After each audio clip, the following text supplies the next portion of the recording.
California's historic move towards reparations for slavery, billions in cash payments and formal apology recommended.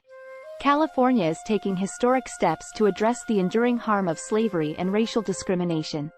The state's Reparations Task Force has recommended that the state issue an apology for slavery and offer billions of dollars in cash payments to descendants of African Americans who were enslaved in the U.S.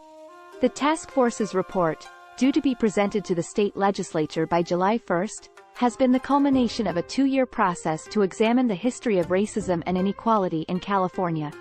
The report, which contains detailed evidence of the harms caused by slavery and continuing discrimination, will be used to guide lawmakers and Governor Gavin Newsom as they consider righting past wrongs. The path to implementing the recommendations is not without obstacles. The task force has heard over 133 witnesses, including scholars, economists, and families affected by slavery. While there is optimism about the proposals, convincing lawmakers to pass them into law and provide the hundreds of billions of dollars needed for reparations at a time when the state is facing a budget deficit will be a significant challenge.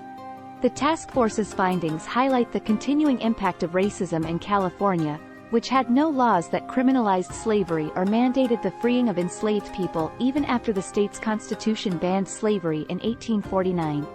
The report also details the lasting consequences of segregation and discrimination, including physical and mental health disparities, and a racial wealth gap.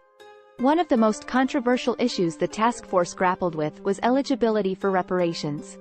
The group ultimately restricted eligibility based on lineage, focusing on African American descendants of a chattel enslaved person or a free black person living in the U.S. before the end of the 19th century.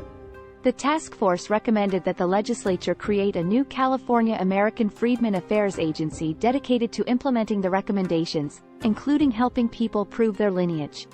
Economists have calculated preliminary estimates of monetary losses in 3 areas: health disparities, mass incarceration and over-policing of African Americans, and housing discrimination.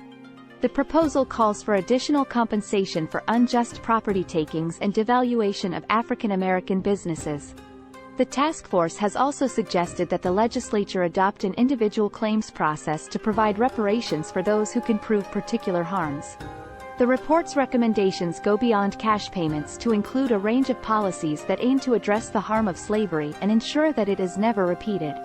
These policies include repealing or amending Proposition 209, which banned affirmative action in 1996, analyzing laws and policies for racial impact prior to and after their implementation, and amending the California Constitution to prohibit involuntary servitude.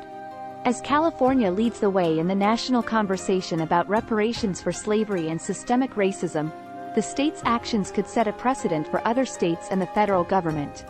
However, the road to reparations is long and complicated, and the challenge will be to maintain the momentum and commitment to rectifying past injustices.